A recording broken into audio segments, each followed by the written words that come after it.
Welcome to வெட்டிவாக YouTube channel. நான் உங்கள் சுல்ஃபிகர். இன்னைக்கு இந்த வீடியோல நாம எதை பத்தி பேச போறோம்னு சொன்னா, நேற்றைய தினம் விழுப்புரம் மாவட்டத்தில் நடைபெற்ற விடுதலை சிறுத்தைகள் கட்சியினுடைய அவர்கள் தேர்தல் ஆணையத்தில் அங்கீகாரம் பெற்ற அதை வெற்றி கொண்டாட்டமாக கொண்டாடினார்கள். அந்த பொதுக்கூட்டத்தில் கலந்து கொண்டு பேசியிருக்கக்கூடிய அண்ணன் திருமாவளவன் அவர்கள் ஒரு சில விஷயங்களை பேசியிருக்கிறார். அதாவது ஒரு நடிகர் பின்னாடி போகக்கூடியவர்கள், கொள்கையற்றவர்கள், அவர்கள் மாட்டு மந்தை கூட்டம் அப்படின்னு சொல்லியிருக்கிறாரு. அவருடைய கட்சி பலவீனப்பட்டு விடும் அப்படின்னு சொல்றாங்க. இப்ப என் கட்சியிலிருந்து ஒரு நடிகர் பின்னாடி போகக்கூடியவர்கள் ஆட்டு மந்தைகள், அந்த ஆட்டு மந்தைகள் எனக்கு தேவையில்லை அப்படின்னு சொல்லியிருக்கிறாங்க. ஏற்கனவே அவருடைய கட்சியிலிருந்து ஆதவ அர்ஜுனா அவர்களும் லயோலா மணி போன்றவர்களும் தமிழக வெற்றி கழகத்தில் இணைந்திருக்கிறார்கள். இன்னும் பல்வேறு நபர்கள், எனக்கு தெரிஞ்ச நிறைய பேர் தமிழக வெற்றி கழகத்தில் இணைந்திருக்கிறார்கள். அவர்களையும் அவர் அந்த வரிசையில தான் சொல்லியிருக்கிறார். அப்போ அவரோடு சேர்ந்து ஏற்கனவே இங்க தளபதியினுடைய பின்னால் அணிவகுத்து இருக்கக்கூடியவர்களையும் ஆட்டு மந்தை கூட்டம் அப்படிங்கிற பொருள்படக்கூடிய வகையில தான் அவர் பேசுறாரு. ஸோ அப்போ அதுக்கு நம்ம ஒரு பதில் கொடுத்தே ஆகணும் அப்படிங்கிற முறையில தான் இந்த வீடியோ போடுறோம். அன்பு சகோதரர், இந்த வீடியோல நிறைய விஷயங்களை தெளிவா பேச இருக்கிறோம். இந்த வெட்டிவாக யூடியூப் சேனலை சப்ஸ்கிரைப் பண்ணாம பாக்குறவங்க சப்ஸ்கிரைப் பண்ணிக்கோங்க, பெல் பட்டனை கிளிக் பண்ணி வச்சுக்கோங்க. அப்பதான் நம்ம அடுத்தடுத்து போடக்கூடிய வீடியோக்கள் உங்களுக்கு நோட்டிபிகேஷன்ல வரும். அண்ணன் திருமாவளவன் அவர்களை பொறுத்தவரையிலும் நாம் ரொம்ப மரியாதையா வச்சிருக்கக்கூடிய ஒரு நபர். அந்த அளவுக்கு அவர் மேல நமக்கு அன்பு இருக்கு. ஏன் அப்படின்னா, சங்கிகளோடு சமரசம் இல்லாமல் சமர் செய்யக்கூடிய ஒரு போராளியாகத்தான் நம்ம பார்க்கிறோம். தாழ்த்தப்பட்ட மக்கள், பிற்படுத்தப்பட்ட மக்கள், அனைத்து சிறுபான்மை சமூகத்தை சேர்ந்தவர்கள், இப்படி அனைத்து தரப்பு மக்களுடைய பேராதரவோடும் அன்போடும் இருக்கக்கூடியவர் தான். இந்த யானைக்கு அதனுடைய பலம் தெரியாதுன்னு சொல்லுவாங்க. இந்த யானையை சங்கிலில் கட்டி போட்டிருக்கும். யானை நினைச்சிருச்சுன்னு சொன்னா அந்த சங்கிலியை ஒரே இழுப்புல இழுத்துட்டு அது பாட்டுக்கு போயிடும். ஆனா அதுக்கு அதனுடைய பலம் தெரியாதுன்னு சொல்லுவாங்க. ஸோ அதே மாதிரி யானையுடைய பலம் யானைக்கு தெரியாத மாதிரி அண்ணன் திருமாவளவனுடைய பலம் திருமாவளவன் அவர்களுக்கு தெரியல அப்படிங்கிறத நம்ம வெளிப்படையாவே பேசும். ஸோ அண்ணன் நேற்றைக்கு பேசியிருக்கக்கூடிய விஷயம் என்ன அப்படின்னா, ஒரு நடிகர் கட்சி ஆரம்பித்து விட்டார்கள்னு சொன்னா விடுதலை சிறுத்தைகள் கட்சி காலியாயிரும், எங்களுடைய தொண்டர்கள் எல்லாம் அந்த பக்கம் போயிடுவாங்க அப்படின்னு சொல்றாங்க. ஆனா நாங்க அது கடந்த காலங்களில் விஜயகாந்த் கட்சி ஆரம்பிக்கும் போது அப்படி சொன்னாங்க. ஆனா இன்னைக்கு நாங்க கட்சி அங்கீகாரம் பெற்று இருக்கிறோம். அதே மாதிரி இப்போது ஒருவர் கட்சி ஆரம்பித்திருக்கிறார், இப்போதும் சொல்றாங்க என் கட்சியிலிருந்து அப்படி ஒரு நடிகரனுடைய திரைக்கவர்ச்சியின் பின்னால் போகக்கூடியவர்கள் ஆட்டு மந்தை கூட்டம், அவர்கள் எங்களுக்கு தேவையில்லை அப்படிங்கிறத பேசியிருக்கிறார். ஸோ ஏற்கனவே உங்களுக்கு தெரியும், அண்ணன் ஆதவ அர்ஜுனா, லயோலா மணி போன்றவர்கள் தமிழக வெற்றி கழகத்தில் விசிகால இருந்து இணைந்தவர்கள் தான், இணைந்து இங்கு சிறப்பாக செயல்பட்டு கொண்டிருக்கிறார். அப்போ அவர்களையும் பொருள்படக்கூடிய வகையில ஏற்கனவே இங்க தமிழக வெற்றி கழகத்தினுடைய ரசிகர்களாக, அதாவது விஜய் அவர்களுடைய ரசிகர்களாக இருந்தவர்கள் பாதி பேர் கட்சியில இருக்கிறாங்க. இப்ப நான் எல்லாம் வேற கட்சி, மனிதநேய மக்கள் கட்சியிலிருந்து வந்தேன். ஸோ எங்களை எல்லாருமே சேர்த்தா ஒரு ஆட்டு மந்தை கூட்டம் அப்படின்னு சொல்லி பேசியிருக்கிறார். ஸோ இதுக்கு நம்ம சில விஷயங்களை, விளக்கங்களை கொடுக்கணும். அண்ணன் கிட்ட ஒரு சில கேள்விகளை நம்ம கேட்கணும். அண்ணன் பதில் சொல்ல மாட்டாரு. விடுதலை சிறுத்தைகள் கட்சியினுடைய நிர்வாகிகள் யாராவது பாத்தீங்கன்னா நீங்கள் அதற்கு பதில் சொல்லுங்க. ஸோ முதல்ல ஒரு விஷயம், அண்ணன் இதுல பேசும்போது இன்னொரு வார்த்தையை சொல்றாரு, தேர்தல்ல அதிகமான சீட்டுகளை கேட்டு நாங்க பெறுவோம், தேர்தல்ல சீட்டு கேட்டு பெறுவோம், அந்த சீட்டுக்காக நாங்க அணி மாற மாட்டோம், கூட்டணியில இருந்து மாற மாட்டோம் அப்படின்னு சொல்லியிருக்கிறாரு. ஒரு கூட்டணியை நாங்க ஒட்டச்சோம் அப்படிங்கிற கெட்ட பேர் எனக்கு வரக்கூடாது அப்படிங்கறது மாதிரி அண்ணன் பேசியிருக்கிறார்.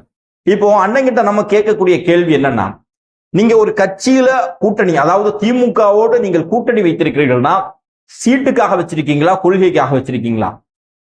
இப்ப நீங்க என்ன பதில் சொல்லுவீங்க? கொள்கைக்காக வச்சிருக்கோம் அப்படின்னு சொல்லுவீங்க, அப்படிதானே? கொள்கைக்காக வச்சிருந்தீங்கன்னா நீங்கள் உங்களுடைய திமுகவுல உங்க கொள்கைக்கு முரண்பாடாக நடக்கக்கூடிய விஷயங்களை நீங்க அட்ரஸ் பண்ணிருப்பீங்க, அதற்கு எதிராக பேசியிருப்பீங்க. ஆனா நீங்க பேசலையே.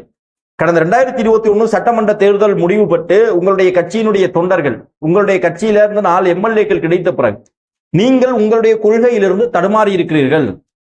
திமுக, அதாவது விடுதலை சிறுத்தைகள் கட்சி என்ன கொள்கைக்காக ஆரம்பிக்கப்பட்டதோ, இப்ப திமுகவும் சமூக நீதி பேசும், திமுகவும் தாழ்த்தப்பட்ட மக்கள், பிற்படுத்தப்பட்ட மக்களுக்காக பேசுது, திமுகவும் பெரியாருடைய கொள்கைகளை பேசுறோம், அம்பேத்கருடைய கொள்கைகளை பேசுறோம், பெரியாருடைய கனவை நிறைவேற்றணும் தான் சொல்றாங்க. சோ அப்படி இருக்கக்கூடிய பட்சத்துல திமுக அந்த வேலையை செய்யும் போது எதற்கு அங்க விசிகாவுடைய தேவை இருந்தது? அப்ப இவர்கள் இந்த கொள்கையை சொல்றாங்க, ஆனா செயல்ல இல்ல.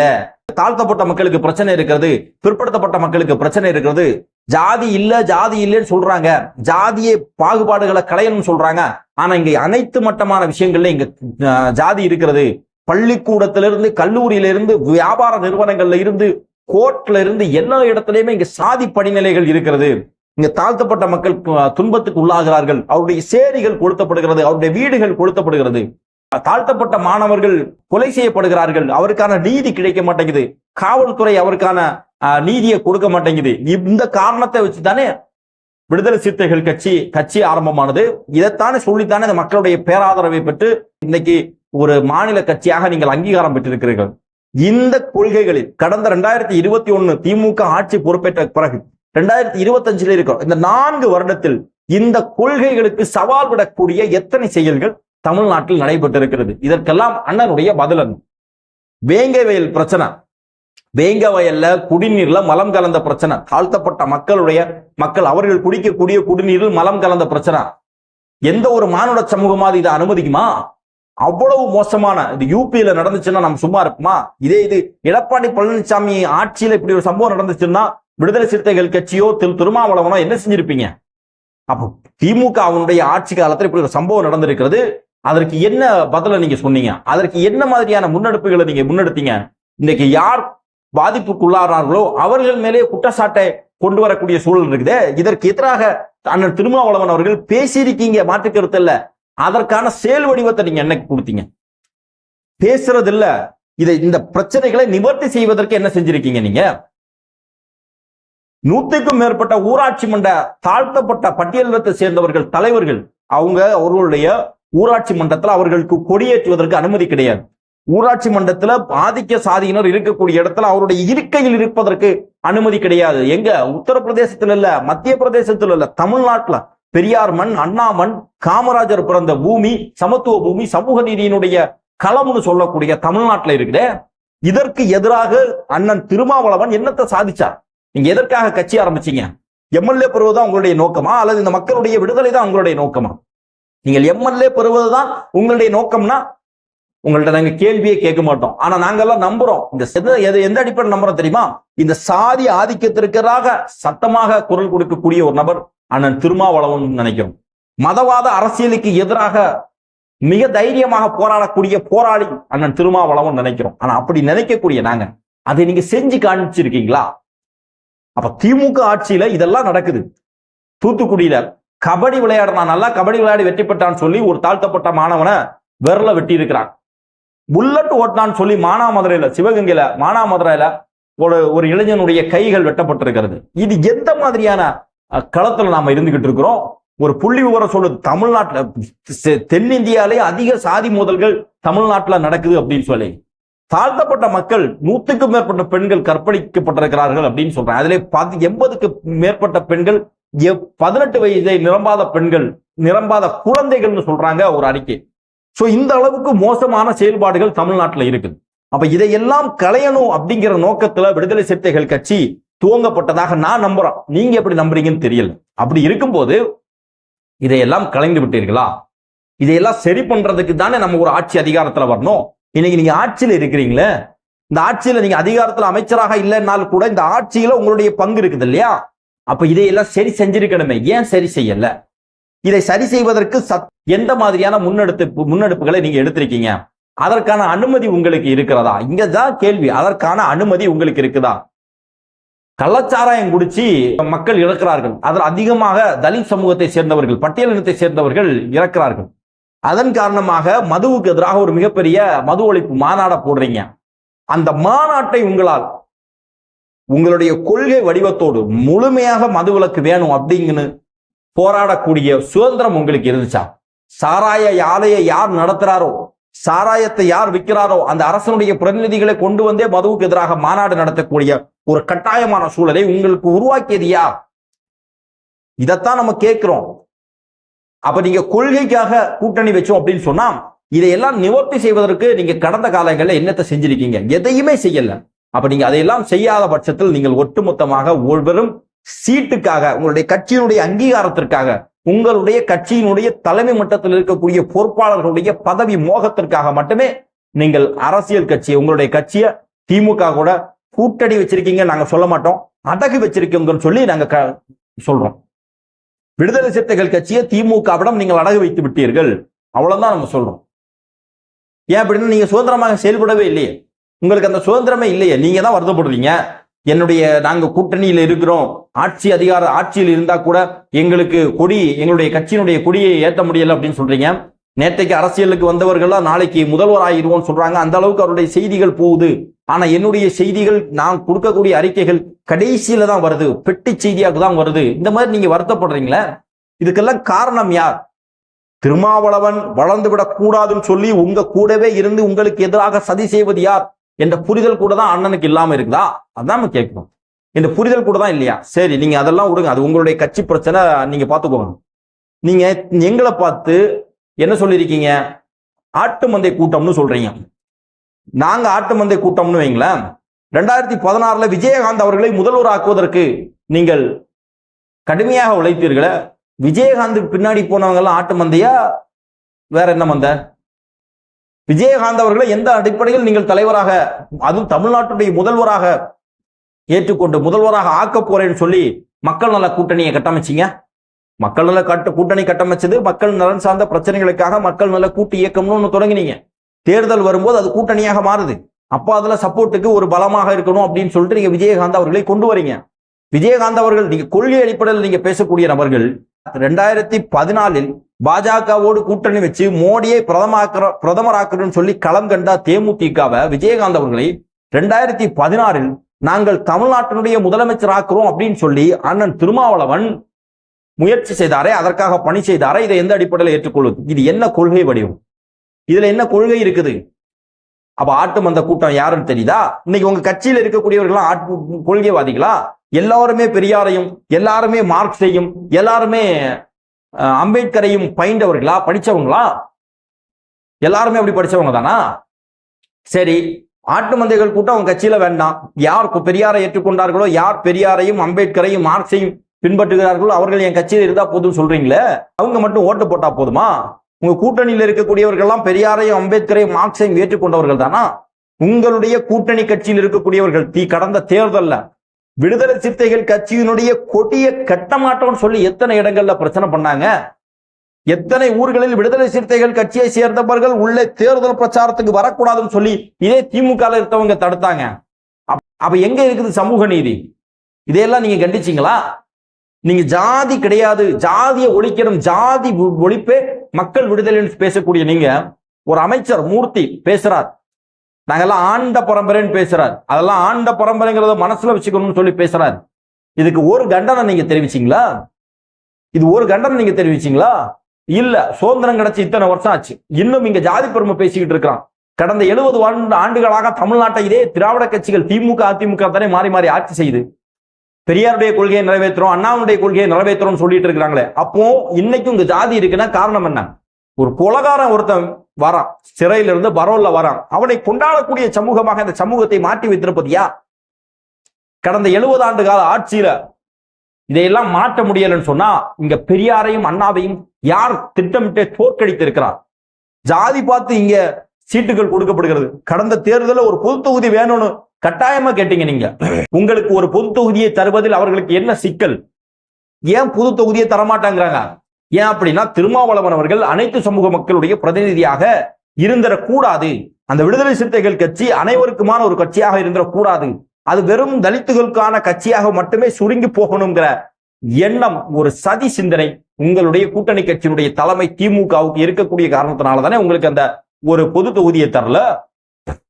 இல்லைன்னு தான் தந்திருப்பாங்களே. நீங்க சொல்றீங்க இந்த கூட்டணியை ஏதோ திமுக ஏற்பாடு பண்ணுச்சுல்ல, நாங்கள் எல்லாரும் சேர்ந்து உருவாக்கணும், இந்த கூட்டணியை உருவாக்குறதுல திருமாவளவனுக்கு பங்கு இருக்கு, முத்தரசனுக்கு பங்கு இருக்கு, வைகோவுக்கு பங்கு இருக்குன்னு சொல்றீங்களே, ஜவாஹர்லாவுக்கு பங்கு இல்லையா?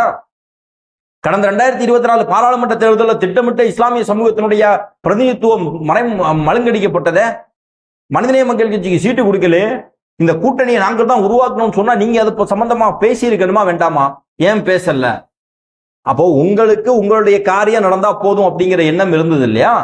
அப்ப நீங்க எந்த அடிப்படையில ஒரு பொது சிந்தனையோடு நாம இன்னைக்கு கூட்டணியை உருவாக்குறோம் அப்படின்னு சொல்லுவீங்க? தமிழக வெற்றி கழகத்தை சேர்ந்தவர்கள் கொள்கை அடிப்படையில எப்படி வேணா இருந்திருக்கலாம், சினிமா பார்த்துட்டு இருந்திருக்கலாம். ஆனா யாருமே அரசியல் தெரியாம இல்ல, அரசியல் வேண்டாம்னு ஒதுங்கி இருந்தவர்கள் பல பேர். இப்ப நான் எல்லாம் மனிதநேய மக்கள் கட்சியில பயணித்தவன், எனக்கு தெரியும் சமூக நீதினா என்ன, சமத்துவம்னா என்ன, இங்க மதவாத அரசியல்னா என்ன, எல்லாமே தெரிஞ்சுதான் நாம இங்க இருந்துட்டு இருக்கோம். என்னை மாதிரி நூற்றுக்கணக்கான இளைஞர்கள், ஆயிரக்கணக்கான இளைஞர்கள் வெவ்வேறு அரசியல் பாதைகளில் பயணித்தவர்கள், சமூக நீதியின் பாதையில, சமத்துவத்தின் பாதையில பயணித்தவர்கள். இங்க ஒரு மோனோபோலி அரசியல் இருக்கிறது. திமுக மக்களுக்கு நல்லது செய்யறங்கிற பேர்ல ஏமாற்றி கொண்டிருக்கிறது. இதற்கு நேர் எதிரான எதிர்க்கட்சி வலுவாக இல்ல அப்படின்னு ஏங்கி கொண்டு இருக்கக்கூடிய நேரத்துல ஒரு வலுவான எதிர்க்கட்சியாக விஜய் அவர்கள் வரார்கள். நாங்கள்லாம் அவர்களை ஆதரிக்கிறோம். அப்படி இருக்கக்கூடிய பட்சத்துல நீங்கள் எந்த அடிப்படையில இவர் பின்னாடி போகக்கூடியவர்கள் ஆட்டு மந்தை கூட்டம் அப்படின்னு சொல்லுவீங்க? எந்த அடிப்படையில சொன்னீங்க நீங்க? இன்றைக்கு ஒரே ஒரு விஷயத்தை புரிந்து கொள்ளுங்கள். லட்சக்கணக்கான இளைஞர்கள் தமிழக வெற்றி கழகத்தில் இணைந்திருக்கிறார்கள். விஜய் அவர்கள் நினைச்சிருந்தார்னா பாஜக நம்முடைய எதிரி கிடையாது, அவர்களும் நம்மவர்கள்னு சொன்னா எங்களை மாதிரி ஆட்கள்லாம் பேக் அடிச்சிருவோம். 25% சேர்ந்தவர்கள் ஆமா பாஜகவை ஆதரிச்சிடலாம் அப்படிங்கிற மனநிலைக்கு வருவாங்க. ஏன்னா அரசியல் புரிதலற்றவர்கள் இருக்கிறார்கள். நாங்க இங்க இருக்கக்கூடிய எல்லாருமே அம்பேத்கரையும் மார்க்சையும் எல்லாருமே படிச்சு முழுமையாக கற்றறிந்த முழு அரசியல்வாதின்னு சொல்லல இருக்கிறார்கள். தலைமுறை வாக்காளர்கள் இருக்கிறார்கள். அரசியல் தெளிவு இல்லாமல், அரசியல் புரிதல் இல்லாமல் நிறைய பேர் இருக்கிறாங்க. அவங்கள விஜய் அவர்கள் உண்மையிலே நினைச்சிருந்தார்னா பாஜக பக்கம் திருப்பி விட்டுருக்க முடியும். பாஜக எல்லாம் எதிரி கிடையாது, பாஜகவை பத்தி பேச வேண்டிய அவசியமே கிடையாது, மோடிக்கு சலாம், மோடி நல்லவர் அப்படின்னு பேசினாலே மேட்டர் முடிச்சு. உங்க கூட இருக்கக்கூடியவர்கள்லாம் மோடிக்காக ஓட்டு கேட்டவர்கள். இதே வைகோ கேட்டிருக்கிறார். அவங்க கூட தான் நீங்க கூடி கும்மாளம் அடித்துக் கொண்டிருக்கிறீர்கள். நினைச்சிருந்தாருன்னா அவர் செஞ்சிருப்பார். ஆனா அவர் ஏன் செய்யல? உண்மையிலே பிஜேபியினுடைய பி டீமா இருந்தா அதை செஞ்சிருக்கணும். செய்யல. நேற்று வரைக்கும் அரசியலே இல்லாத, நேற்று வரைக்கும் புரிதலற்றவர்களை இன்றைக்கு அரசியல் மயப்படுத்துகிறார். அம்பேத்கர்னா யாருன்னு சொல்றார், பெரியார்னா யாருன்னு சொல்றார், கொள்கை தலைவர்களாக இவர்களை முன்னிறுத்துகிறார்கள். இளைஞர்கள் படிக்கிறான், ஏன் அம்பேத்கர் நம்ம கொள்கை தலைவராக ஏற்றுக்கணும், ஏன் பெரியாரை நம்ம கொள்கை தலைவராக ஏற்றுக்கணும்னு சொல்லி அவர்களை பார்த்து படிக்கிறான், அரசியல் மயப்படுகிறான். இது எந்த அளவிற்கு பாசிட்டிவான வேலை தமிழ்நாட்டு அரசியல்ல? நீங்க கத்தி கத்தி தெரு தெருவா வீடு வீடா நின்று அம்பேத்கர் அதை சொன்னார், பெரியார் அதை சொன்னார் சொன்னதையெல்லாம் ஒரே மாநாட்டில் ஒட்டுமொத்தமாக கொண்டு சேர்த்தவர் தளபதி அவர்கள். அப்ப நீங்க செய்ய வேண்டிய வேலையை ரொம்ப ஈஸியா தளபதி அவர்கள் செஞ்சிருக்காரு. அப்படின்னா அதை நீங்க பாராட்டணுமா, அதற்கு நீங்க உதவி செய்யணுமா? அதை நீங்க பாராட்டணுமா, அதை எதிர்க்கணுமா? கேள்வி. நீங்க எந்த கூட்டணியில வேணாலும் நீங்க இருங்க, அது உங்களுடைய முடிவு. நீங்க எந்த கூட்டணியில வேணாலும் போலாம். ஆனா மற்ற கட்சியில் இருக்கக்கூடியவர்களே ஆட்டுமந்தை கூட்டம் அப்படின்லாம் சொல்லக்கூடியது அநாகரிகமான அரசியல். அதை அண்ணன் திருமாவளவன் அவர்களிடம் எதிர்பார்க்கவே இல்லை. உங்களை நாங்க ஒரு பெரிய இடத்துல வச்சிருக்காங்க. தமிழக வெற்றி கழகத்தை சேர்ந்தவர்களாக இருந்தாலும் தமிழக அரசியல் களத்துல மக்களுக்காக உழைக்கக்கூடிய எந்த அரசியல் கட்சியை சேர்ந்தவர்களையும் நாங்க ஒரு கண்ணியமான இடத்துல வச்சிருக்கிறோம். நீங்க எங்க ஆட்டு மந்தை கூட்டம் சொல்றீங்களே? திமுக இருக்கக்கூடியவன்லாம் யாரு? திமுக இருக்கக்கூடியவன்லாம் யாரு? எல்லாம் தெரிஞ்சவனா? அரசியல் அப்படியே கரைச்சு குடிச்சவனா? மார்க்சையும் அம்பேத்கரையும் பெரியாரையும் கரைச்சு குடிச்சுட்டா இருக்கிறான்.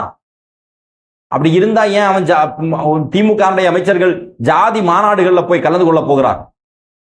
ஜாதி சங்கங்கள் நடத்தக்கூடிய மாநாட்டுல போய் கலந்து கொள்ள போறார். ஜாதி சங்கம் நடத்தக்கூடிய மாநாட்டுல போட்டிருக்கு. அதுல கலந்து கொள்ளக்கூடியவருடைய பேரு பாத்தீங்கன்னா ஒவ்வொருடைய பேருக்கு பின்னால் ரெட்டி, பேருக்கு பின்னாடி ஜாதி இருக்குது. நான் கேட்கிறேன், தமிழ்நாட்டுல இன்னைக்கு நம்ம பெருமையா சொல்றோம், தமிழ்நாட்டுல பேருக்கு பின்னால் ஜாதி போட மாட்டோம். ஏன் காரணம் என்னன்னா பெரியார் அப்படின்னு சொல்லி பெருமையா சொல்றோம். அதே இடத்துல திமுக அமைச்சர்கள் கலந்து கொள்ளக்கூடிய நிகழ்வுல அதுக்கு அடிக்கக்கூடிய பத்திரிகையில் ஜாதி பெயரோடு இருக்குதுன்னு சொன்னா அவர்களை கண்டும் காணாமல் இருக்கிற கூட்டத்தை எந்த கூட்டம் சொல்லுவீங்க? அது ஆட்டு மந்த கூட்டம் இல்லாம வேற எந்த கூட்டம்? அப்பா முதல்வர், அதற்கு அடுத்தது மகன் முதல்வர், அதற்கு அப்புறம் அதுக்கு மகன் துணை முதல்வர். கண்ணை மூடிட்டு இருக்கிறான். இது ஜனநாயகமா? இது சமத்துவமா? அப்ப கீழே இருந்து உழைக்கக்கூடியவனுக்கு என்ன மரியாதை இருக்கு? இதையெல்லாம் கேட்காம கண்ணை மூடிட்டு இருக்கிறான். அவன் தான் ஆட்டு மந்தை கூட்டம். நாங்கள் அரசியல் மயமாக்கப்பட்டு கொண்டிருக்கிறோம். எங்களுடைய இளைஞர்களுக்கு அரசியல் கற்றுக் கொடுக்கப்படுகிறது. நேற்றைக்கு பாத்தீங்கன்னா ஆப்ஷன் கபடதாரிகள் திமுக அப்படின்னு சொல்லிட்டு ஒரு ட்விட்டர் ஸ்பேஸ், ஒரு மிகப்பெரிய சாதனை. ஒரே நேரத்தில் கிட்டத்தட்ட 50,000 பேர் ஒரு மாநாட்டில் கலந்து கொள்ளக்கூடிய அளவிற்கான இளைஞர்கள் ட்விட்டர் ஸ்பேஸ்ல கலந்து கொண்டு கொள்கை பரப்பு செயலாளர் ராஜ்மோகன் மற்றும் ரமேஷ் அவர்களுடைய கருத்துக்களை கேட்கிறாங்க. அங்கே அவர்களுக்கு அரசியல் பாடம் எடுக்கப்படுகிறது. நிகழ்கால அரசியலை அவர்களுக்கு கற்றுக் கொடுக்கப்படுகிறது. இந்த அளவுக்கு நாங்கள் மாணவர்களை, இளைஞர்களை அரசியல் மயப்படுத்துறோம். நீங்க உங்களுடைய வேலையை ரொம்ப குறைக்கிறோம். நீங்க கடந்த 25 வருஷமா செஞ்ச வேலையை நாங்க 1-2 வருஷமா செஞ்சுட்டு இருக்கிறோம். அப்ப எங்களுக்கு எங்களுடைய பணிகளை பாராட்ட வேண்டிய இடத்துல இருக்கக்கூடிய நீங்கள் ஜஸ்ட் ஒரு தேர்தல் அரசியலுக்காக, திமுகவிடம் சீட்டுகள் வாங்குவதற்காக, திமுகவை சப்போர்ட் பண்ணுவதற்காக, திமுகவுடைய மனதை குளிர வைப்பதற்காக திமுக உங்களை எல்லாம் ஏவி விட்டு அதன் காரணமாக நீங்க எங்களை எல்லாம் வசைப்பாடி கொண்டிருக்கிறீர்கள். எங்களை எல்லாம் ஆட்டு மந்த கூட்டம்னு சொல்றீங்க. இந்த ஆட்டு மந்த கூட்டம் 2026ல என்ன செய்ய போகுது அப்படிங்கிறதா நீங்க பார்க்க போறீங்க. அன்பு சகோதரர்களே, இந்த வீடியோ சம்பந்தமாக உங்களுடைய மேலான கருத்துக்களை பதிவு செய்யுங்கள். நன்றி.